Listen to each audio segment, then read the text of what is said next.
Welcome to Bala cars. இப்போ நீங்கள் பார்க்க போகிற கார் பார்த்துட்டிங்கன்னா ஹோண்டாவில் சாஸ் அப்படிங்கிற காரை பற்றி தான் பார்க்க போகிறோம். வாங்க வீடியோக்குள்ளே போகலாம். இப்போ கார் பார்த்தீங்கன்னா ஹோண்டாவில் சாஸ் எஸ்வி மாடல் பார்த்தீங்கன்னா 2016 மாடல். இதோட வேரியண்ட் பார்த்தீங்கன்னா ITT-EC அப்படிங்கிற வேரியண்ட்டு தான். ஓனர் பார்த்தீங்கன்னா 2 ஓனர் இருக்காங்க அந்த வண்டிக்கு. இது ஒரு டீசல் வண்டி தான். கிலோமீட்டர் பார்த்தீங்கன்னா 1,48,800 கிலோமீட்டர் ரன்னிங் ஆகிருக்கு. கம்பெனி சர்வீஸில் கடவோட வண்டி இருக்காங்க. இதுக்கு இன்சூரன்ஸ்னு பார்த்தீங்கன்னா இல்லை. காரோட ப்ரைஸ் என்ன சொல்கிறாங்கன்னா 6,80,000 சொல்கிறாங்க. ரேட்டு குறைக்க முடியும்னு சொல்லியிருக்காங்க. குறைச்சி பேசி இந்த காரை பை பண்ணிக்கலாம்னு சொல்லியிருக்காங்க. ஏசி வந்துடும், power sharing, power window, ABS வந்துடும், ஏர் பேக்கு, ரிமோட் லாக் வந்துடும். சீட் கவர்லாம் பார்த்தீங்கன்னா நீ கவர் தான் போட்டிருக்கு.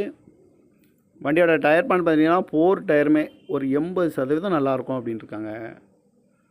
கார் பார்க்கணும் இடங்கள்னு பார்த்தீங்கன்னா தர்சன் கார்ஸ் ஈரோடு அப்படிங்கிற இடத்துல தான் அந்த கார் பார்க்க முடியும். TN